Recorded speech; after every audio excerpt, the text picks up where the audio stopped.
Haddy, thank you so much for jumping on the AIM podcast. Thank you for having me, brother. It's gonna be a fun one, man. Before we get into the good stuff, though, I have to ask you, man. I saw on your story, man. I saw your golf swing, and I was a little concerned, bro. Tell me Was about it that. that bad? It Was it looked. that bad? That was my first time ever touching like a golf club. That was my first time. I went yesterday, and I was just like looking at the people around me, seeing how they were holding it and like their technique, and I kind of just tried to follow it. But I guess it was that bad. No, I'm giving you a hard time, bro. If that was your first time, then I'll give you some. I'll cut you some slack because it wasn't that bad if it was your first time. Yeah, I don't know why I never golfed before. It never came. I left the gym yesterday, and there was a place like it was like almost like a Top Golf kind of place right next to the gym, and I was like, you know what? I was with my boy. I was like, yo, let's go try this shit out real quick. I love it, bro. Was it fun? Yeah, it was cool. I got blisters on my hands. I think you're supposed to wear gloves, but You lift all the time, man, but you go play golf and it messes up the hands. yeah, That's funny. I love it, bro. No, that's awesome, man. So you're coming from the gym this morning. You're in prep, man. Tell me a little bit about what's going on. I know you're training for a competition and getting ready. yeah. So I never really necessarily felt. I never had like the urge, even since I started doing this, to compete. It was never like a passion of mine. The idea of like getting on stage and having somebody tell me I look better than the guy next to me or whatever never really like interested me. But I found myself kind of getting into a loop where I was like kind of weak, like because I had the freedom from doing my work like on social media and stuff. I was like kind of getting up when I wanted. I saw myself getting like kind of comfortable in a sense where I wasn't as like locked in as I was maybe a year ago. So I was like, I need to do something to like get me locked in again. I need something directly in front of me that I have to chase so that it gets me up in the morning. It keeps me going throughout my day. It keeps me focused. So I was like, you know what, like let me pick the soonest show I could find. I'm not gonna give myself a long time. So when I decided it was 38 days away, the show, and I was like, you know what, like let's do this one. We're gonna do it. So I just picked the show. I signed up, and then I was like, all right, start prep. So um, that started now. I'm waking up 5 a.m. cardio, meals, everything's on point. I'm at the gym 2 times a day, sometimes three if I'm going back at night to pose. But it did exactly what I wanted it to do. It gets me up in the morning. It starts my day early. It keeps me focused. I'm not like getting. I got out of that little comfortable state that I think I was in. So I'm just looking forward. Now we're about 3.5 weeks out. So You're looking good, bro. You're looking good. I've seen the progress through the prep, and it's exciting to see you compete. How important has that routine been to the process? Because you talk about kind of being a little bit more comfortable and making some changes in your routine and structure to hopefully have better results. Like how important has that process been of constructing that routine? it helps with everything. So it's not only about the physique. Like yeah, I'm getting shredded and I'm looking leaner and I'm doing everything right in that sense. But like it's more like I really did it. Like I said, I didn't really want to compete. I did it more for the mental side of it. Like everybody always talks about like, oh, prep sucks. Like, oh, like it's so hard. Like you got to be disciplined for it. You got to do this and you got to do that. And I was like, you know what? All right, like let me see. I need that. I need something to like give me a little bit of, we need that suffering a little bit. You need something to kind of make you like have to work for it. You know what I mean? So I kind of invited that suffering in a sense to get myself like back up to speed. I feel like it keeps you sharp. Whereas like when I don't have that obligation, I can kind of wake up when I want. Like I just have deliver. Like my job is basically making sure I sell as of right now and like pushing my own brand, which I'm wearing right now, by the way. Let's go. Raw gear, the supplement company Alpha Line. I'm just making sure I got my content up so like I can do that whenever I want throughout the day. You know what I mean? But I just felt like I was getting up later. I was getting a little bit anxious. That was the thing too. Like when I wake up late, I wake up with like a weird anxiety, feeling like I'm missing something. Like I need to be doing something. Like the whole world's up and I'm still sleeping, kind of thing. So I was like, all right, like that was really the thing behind it. I was like, I need to get up early, and I need like I'm not gonna get up early unless I have a reason to, like unless I have like some type of driving force behind it. So I mean, there were shows in November. There were shows further out that I probably could have picked, but I was like, I need something now, like that I need to get locked in as soon as possible. So I was like, let's do that one. And it's been helping so far. I feel great. Yeah. No, I love it. This is your first show you've ever done? Yeah. Do you think you'll do more? I don't know. People always say, because like to me, like right now, like prep sucks, bro. Prep's not fun. Like eating clean food all the time and like cravings and waking like doing cardio for an hour every morning and then being at the gym all day, like for the most part, like it's not fun, bro. You know what I'm saying? For me at least. But people say that feeling when you get on stage kind of changes your perspective on it. Maybe it'll change mine. I don't know. I'm open to it. Like if I like it, if I get up on stage and I feel good and it's like it feels that rewarding where there's a dopamine rush enough for me to be like, yo, I want to do this again. Then yeah, maybe. But as of right now, I'm just like this was just like I said, something for me to chase, you know what I mean? Something for me to like set my mind on and like get after it. No, I love that. I love that. And I feel like you got to be tunnel vision. You can't be thinking about what's next or what are you doing after this. Like you Yeah, yeah, really yeah. be locked in. It's got to be, I'm focused. Yeah. I think it helps a lot overall too. Even like I say this to people all the time, but I think it helps a lot with like even just mental health in general Yeah. because a lot of us, like including myself, we set long-term goals. So whatever your long-term goal is, you have something big in the future that you're chasing. But because it's such a big goal, it's so far away, you feel like you're never getting closer to it. And that induces anxiety. That induces like that feeling of you're like, oh, I'm not where I'm supposed to be at. This person's there. You start comparing yourself and doing things. Whereas I realized through my own experience, like if you set these short-term goals, even when the long-term ones are still far away, you're achieving something. So you feel like you're moving in a direction. You know what I mean? And that helps you overall just mentally with clarity in your vision and how you're gonna get it. And like that's what I always preach to people, like do something, whether it doesn't have to be a show. It could be like, okay, I want to be this weight by October 15th, for example, right? And you make sure like that's your goal and you're watching the scale every day and that's another short-term goal that you set so that it distracts you a little bit from focusing on that long-term goal, even though you're still moving in that direction.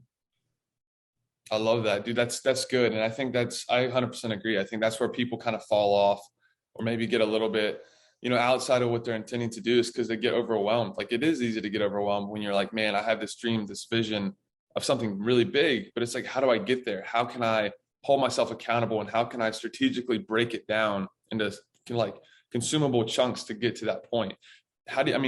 You talk about just like setting these mini goals, but how do you go about the process of actually deciding what those little goals look like? Like what does that process look like? I guess it depends on like what area, like because everybody has different goals. Some people aren't even fitness related at all. But Yeah. for example, if you want to start let's say you have this business idea, you want to start the business. Your end goal is that the business is doing $50 million, whatever.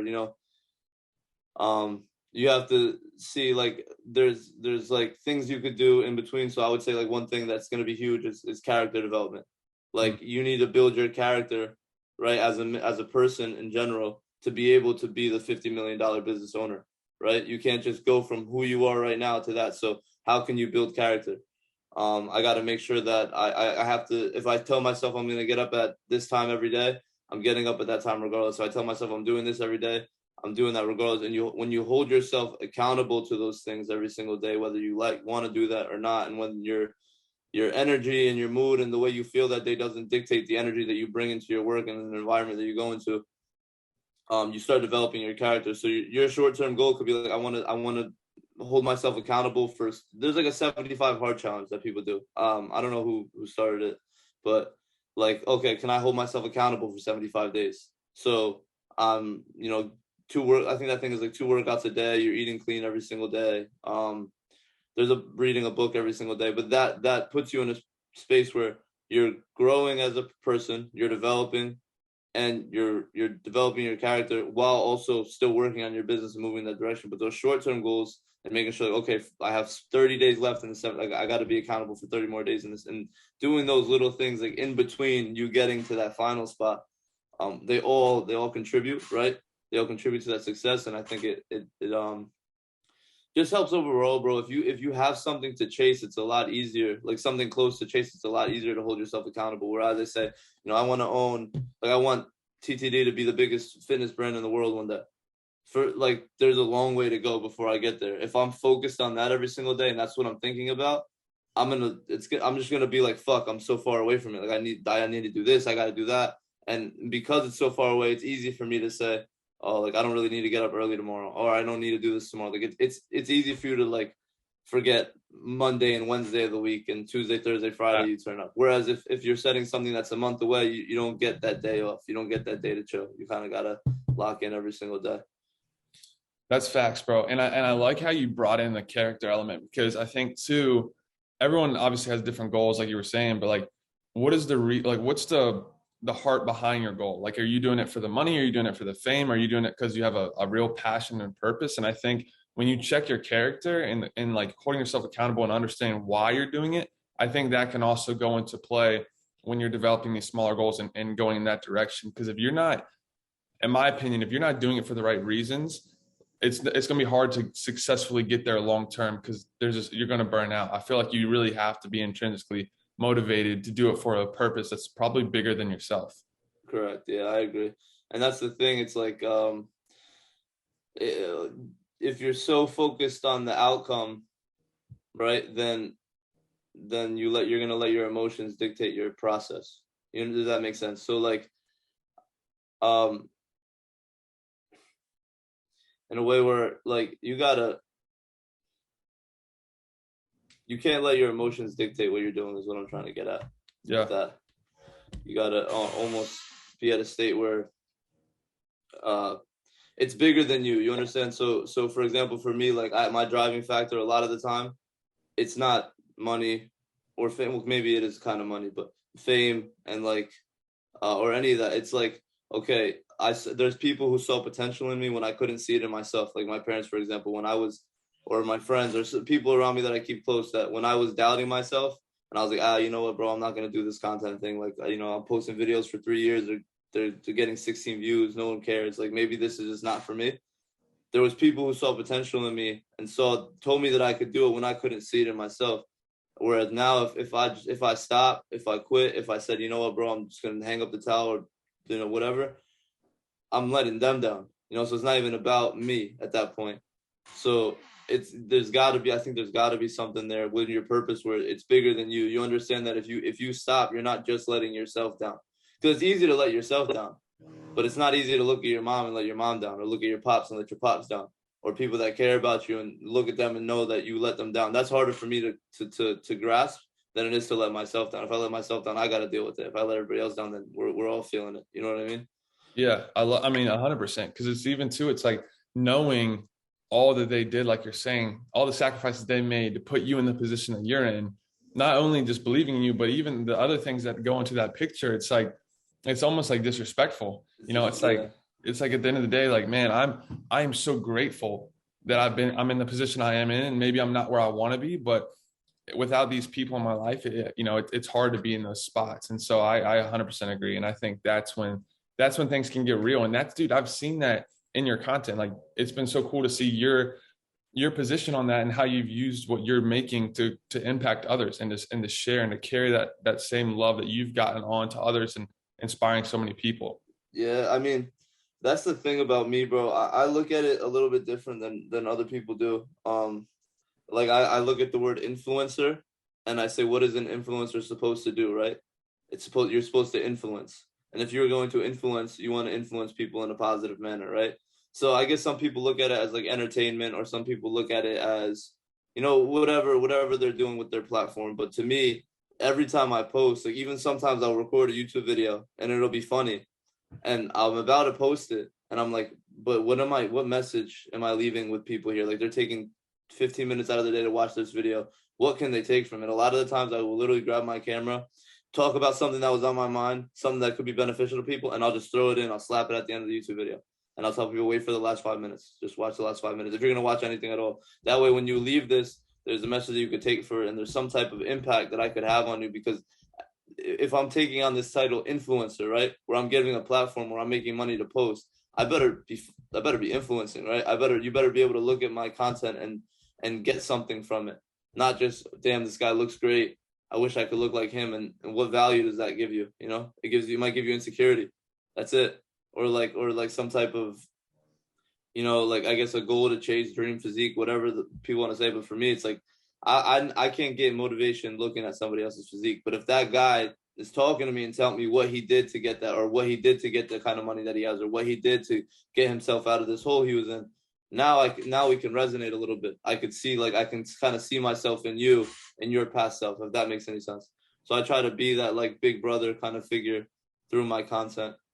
Yeah. As best as I can. I'm not, some days I'm not feeling it either, you know what I'm saying? So I gotta just, like, as best as I can, make it as raw as possible, where it's everything I say is coming from the heart. It's not forced. It's just, so when I feel like saying something, I say it, and I try to make sure that it gets incorporated into the content some way, shape, or form. Yeah. And that's real, bro. I mean, I see that. I can see how you do that. And even just showing the process, like, you didn't wake up with that many followers. You didn't wake up with that physique. You didn't wake up with the success that you've had in one night. Like, this is something you've been building on. And I think being transparent about that, because I think that is another place where a lot of people get discouraged, is they see someone like you, or they see, just using you as an example, or anyone that's been successful, and they're like, I want that now. Like, I want to look like that now. I want to be successful like that now. And that's just not realistic. It's like, it takes time. And I think you've done a good job of, like, explaining. Yeah, I made a bunch of videos like that, where I had screenshots of, like, videos that I posted that had, like I said before, 16 views. Like, they would have 16 views and 3 likes. And I had, like, emails that I would send to companies when I had no right to even be asking them for, like, a sponsorship, because I thought that was, like, the dream. But back then, like, the kids, usually younger kids, think, like, okay, like, I got signed by Roger, I got signed by Young LA, I made it, right? But they don't realize, like, that doesn't really mean anything. You know what I'm saying? But that's what my mentality was at the time. I was like, oh, I got to get one of these big companies to sign me. Maybe then people are gonna rock with me. Because I already had that confidence as a kid. I was like, yo, I know I'm the man. Like, I know it. Like, but they just don't know yet. Like, they're sleeping on me, and I didn't even look good yet. I was just posting content. Like, I thought I did, right? But I had that. I think that delusional self-belief helps a lot, like, with me getting to where I'm at. But nonetheless, yeah, I would make videos that showed, like, here, look, bro, like, this is me emailing these companies and telling me to kind of to kick rocks, you know what I mean? Yeah. And I showed it all, and then I showed the process, and then how, like, I signed with the first one, and then how I was able to buy the first car, and then, the process with the physique improving, well, all the, like, everything kind of go at the same time. And I keep that, like, pinned on my TikTok. It's, like, pinned at the top of the profile, just so people could kind of see that journey. And if they ever get discouraged, they're like, well, look, like, 2 years ago he was posting and nobody was giving a fuck about him. Maybe if I try to do this, like, yeah, they might not care now, but look, he did it, so why can't I do it, kind of thing, you know what I mean? Yeah. Where was that shift for you? Like, where did you see yourself go from, oh, I want to get signed by Raw, get signed by these brands, this is the dream, to, like, kind of where you are now? Like, where was that shift, and, like, what was that like? Well, because, like, it was when I first signed with my first company. It was a supplement company. So I was like, I think it was BPI Sports. I think it was my first supplement company that I signed with. But I remember, like, they hit me up and I was souped about it, right? And I got the contract and everything. And then I was like, okay, what now? Like, nothing changed. Like, yeah, I get a monthly allowance for a certain amount of supplements, but, like, okay. You know what I'm saying? I'm not making money. Like, how am I going to make money? I need to know how I can, because I want to do this for a living. At the time of that, I was still in school, but even after I graduated, I graduated with a degree in civil engineering. So I was working as a project manager. Wow. Just kind of like building schools, overseeing everything.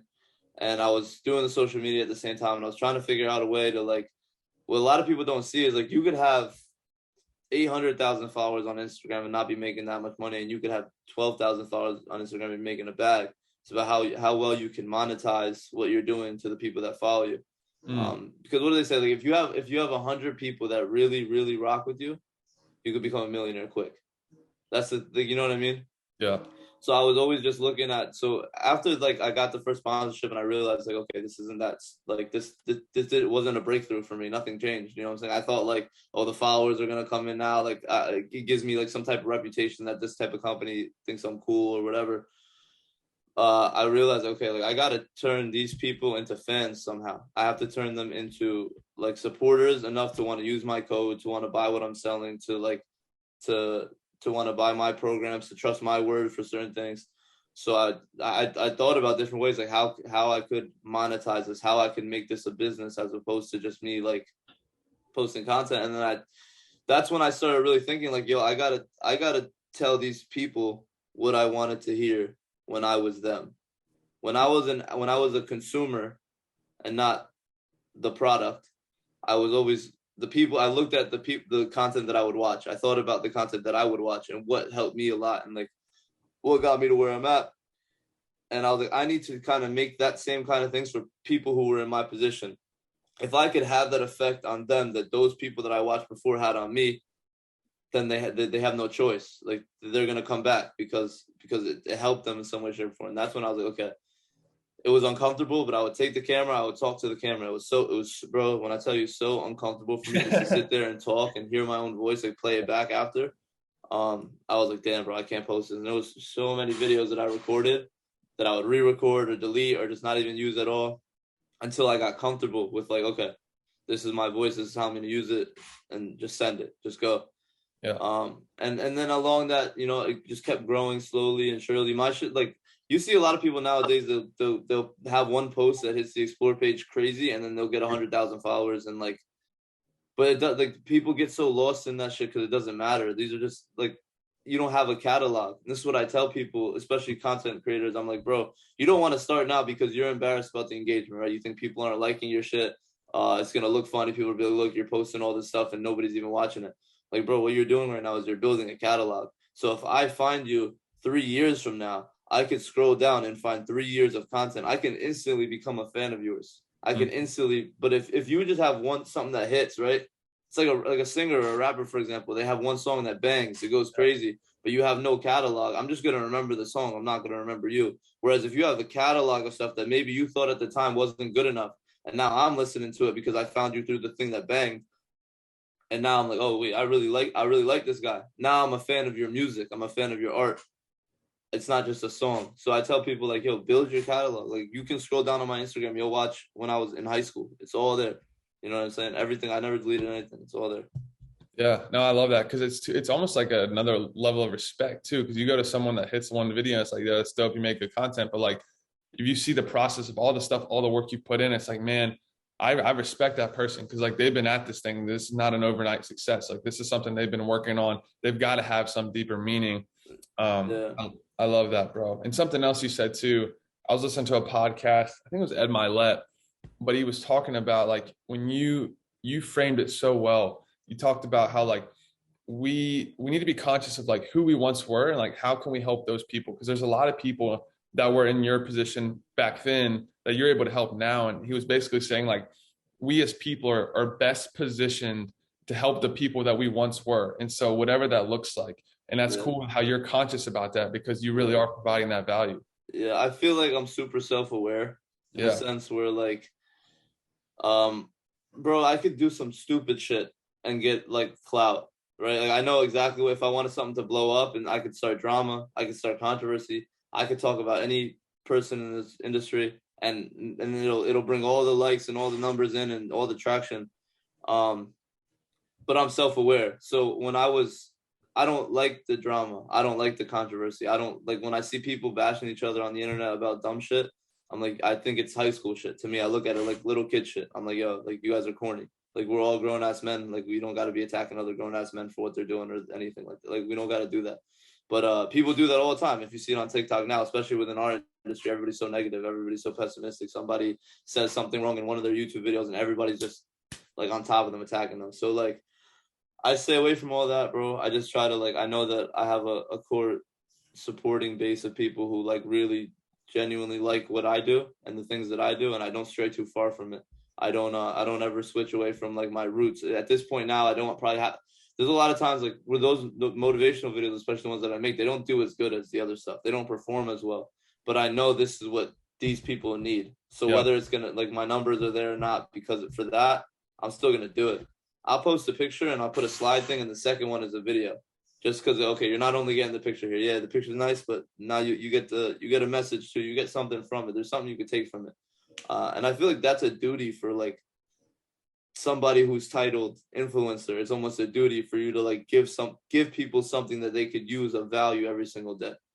That's the point, right? Otherwise, you wouldn't be put in a position to influence. But that's just my opinion on it. No, dude, I mean, I'm on the same page with you. I agree. When you come up with your videos, like your content, the messages, are these messages that are super specific to things that you're personally going through at that moment, or things that you've heard and want to on? Like, how's that work? Usually it's me talking to myself. Yeah. Usually it's me talking to myself. That's what it is. It's me knowing, because it's easy, yo, bro. You could read all the self-help books in the world and you can know Yeah. everything. But the application is the hard part. Because it's easy to know what you're supposed to do, what you have to do, what you should do. It's not easy to actually do it. Or it's like, for example, like what I'm saying with like, one thing is like comparison is the thief of joy, right? We all know that. Don't compare yourself to anybody else, because you're on different. You're both in different stages of your book, and your flowers might bloom here, whereas his bloomed here. You know what I'm saying? It's just the way life works. It's easy for me to say that to people, but for everybody with social media and scrolling and seeing what everybody else is doing with their lives every single day, it's easy to compare. Like, oh, how do you get that, or what he's doing there, or how he's doing that, and it could fuck with you. It could mess with your own like. So like that, for example, in a sense, like I try to when I'm talking and I'm saying that to people, I'm also reminding myself, you know what I'm saying? I'm also reminding myself that like, okay, don't do this, make sure you do that. If this is wrong, you know, you still got this. And whatever I say, usually it's sometimes it's like something that I just thinking about, or somebody asked in the comments, asked me a question. I'm like, okay, that's something good to talk about. But a lot of times, yeah, I'm just like kind of speaking to the world, kind of speaking to myself at the same time, reminding myself. Yeah.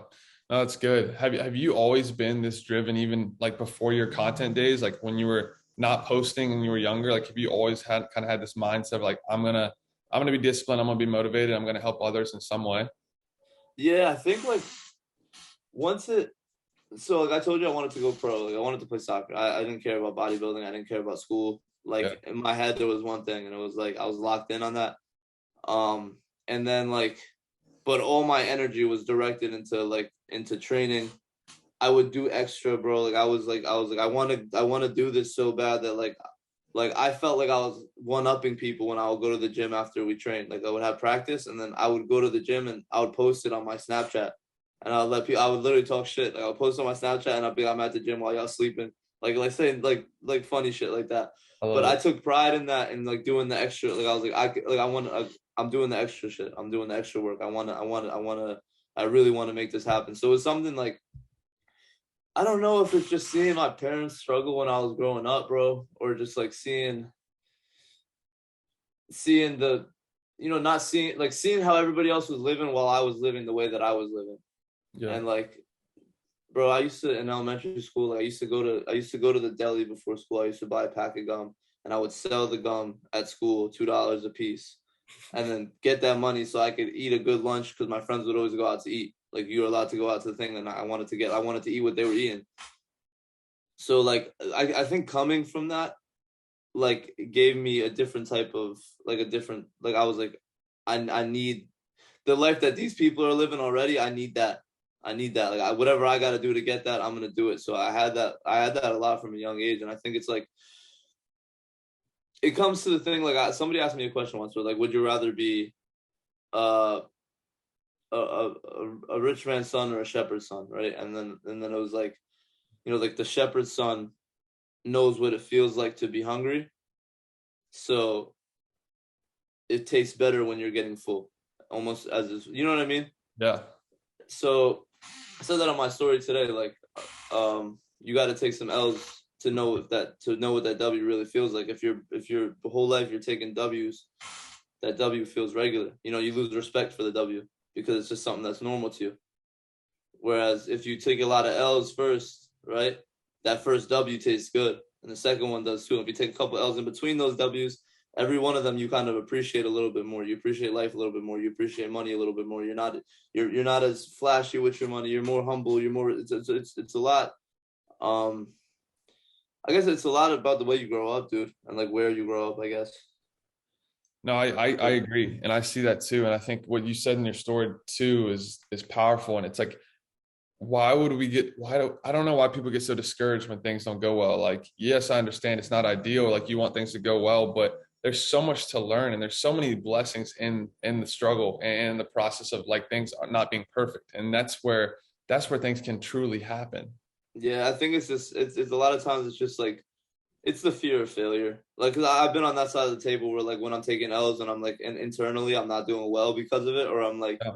or I'm like worried. It's almost like a fear of failure. It's a fear of the future. It's a fear that everything's not going to work out the way you want it to. So you're overthinking that.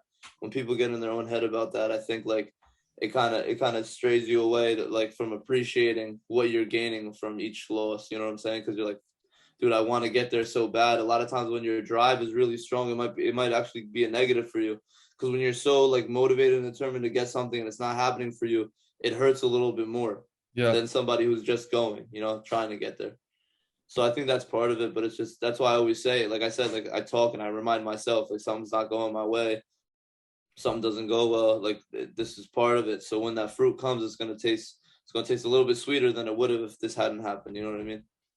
Yeah, no doubt. Now, do you have, obviously you had a lot of people kind of helping you that believed in you early on, getting you going, but now that you've obviously seen some success and kind of felt a little bit of like what this is like, what does that process look like now? Do you still have like a support system that holds you accountable when things aren't going the great, or have you kind of matured through that phase? I would say I kind of matured through it. I always have people like I have a couple of friends. I don't have a lot of friends. I could probably count my friends on one hand. That I could talk to, you know what I'm saying? That I could be real with, that I could say how I'm actually feeling and what's actually bothering me. Yeah. And it's always the same. They're telling me what I would have told myself, you know what I mean? Like, yo, it's just a rough patch. Like, you know, every time we have a rough patch, we bitch to each other and then it gets better. So like we understand that now. Like when you go through, I've taken a lot of fucking L's, bro. So when you take when you kind of like go through a lot of that shit, and you get past it every single time, when you're in the phase of like taking another one, you're like, oh, okay, I know how this is gonna go already. Like I know, because we gotten past every single other one. You know what I'm saying? You beat every single battle that you've had so far, and you're still standing. So, what's different about this one, right? I agree. And I think that's where you start to build that confidence. It's like people ask me all the time, it's like, how do I get more confident? It's like, dude, work harder. Like, and I don't mean that to say like the cliche of like hard work, everything. Yeah. But seriously, like when you work hard and you put the time in and you respect yourself enough to actually put in the effort and the energy on something, you're going to gain confidence. Like you're saying, you're going to get those experiences. Yeah, And that's what's ultimately going to build. Keeping promises to yourself. You said you want to do something, and then that's where it all, like the anxiety that people always say, like, oh, I got anxiety about it, I got anxiety, or like low confidence. It stems from you not doing what you said you were going to do. Like you said you wanted this.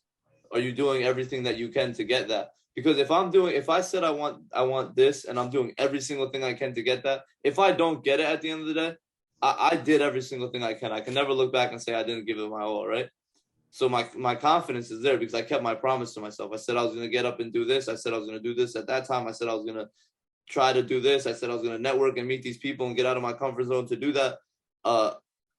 If I keep those promises to myself, then I know I'm a man of my word. It's easy. You're confident because you know what you're doing. Whereas if you say I'm going to do all these things and you don't end up doing them, you start to lose trust in yourself. You know what I'm saying? You got to keep your promises to yourself, and that's something that's why I did this prep. I was telling you, like I told my, like I have to, like I said, I want this, right? I said I want to do this. I'm talking all this shit. I gotta live it. I gotta be doing it too. So if I said I'm getting up at 5, and I hear that alarm goes off, I gotta get up at 5. I can't like snooze it today. So that's me keeping my promise to myself. That's me like holding myself accountable, and that's where the confidence. I think that's where the confidence that continues to build.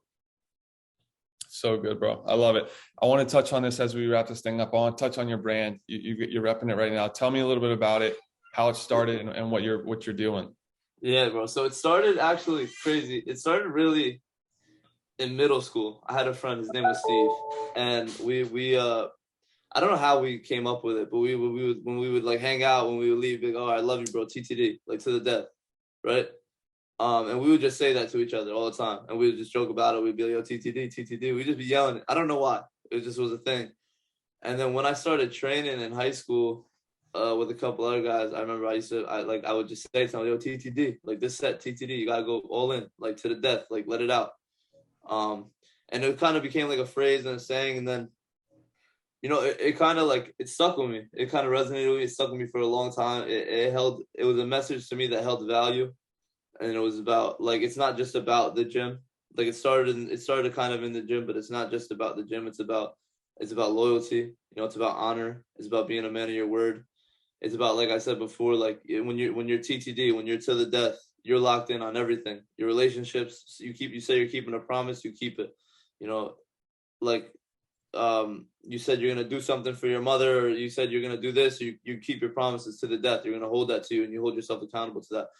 Like I said before, like your energy when you walk in a room, whether you're feeling it today, whether you're not feeling it today, you're wearing this, right? You're wearing this message. You're embodying something right now.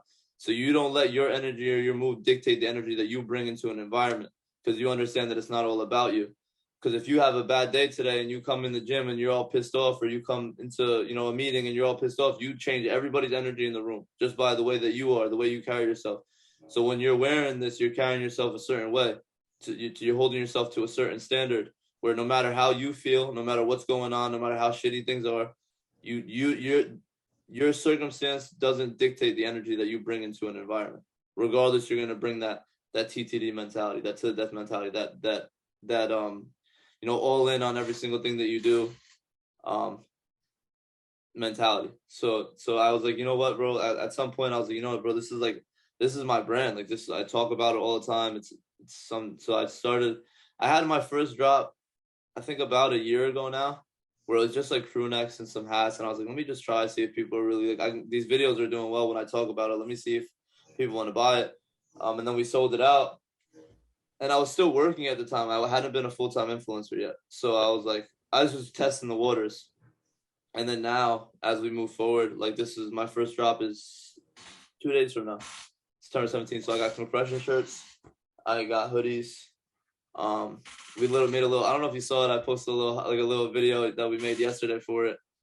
So we'll just see how it goes, bro. I think the message is strong. I personally, bro, I'm delusional about everything. I think it's gonna be the biggest brand in the world one day. That's just how I think about it, and I think the message is like something that helps me a lot. Like whenever I'm tired, whenever I don't feel like doing something, I just be like, yo, you said TTD, like. You said TTD. You didn't say till I get tired. You said till the death, till you take your last breath. You're gonna be that honorable person, right? You're gonna be that person that holds yourself accountable. You're gonna be that person that people can rely on and come to for advice. You know, you're gonna be that person that has a perspective and like sees life their way. So even when you lose, you still win. You know what I mean? And that's kind of how it all came about. And you know, hopefully it goes up and up and up. That's where we're trying to take it, at least. I love it, bro. I love the story behind it, man. And I think that's where things can get really powerful, is like you're doing this for a greater purpose, and you're trying to present this story and message to people, and that, you know, it'll help them because you've seen it work in your own life. And I think that's where things get, that's where things get crazy. Yeah, God willing, bro. I love it, bro. But dude, this has been a really, really fun episode. I truly appreciate you coming on. I know you're busy with prep and everything, but I'm excited to post this one and share it with everyone, because I know it's going to help a lot. Yeah, let me know when it's going up. I'm excited to watch it back too. Yes, sir. Thank you so much, bro. Thank you for having me, bro. I appreciate it.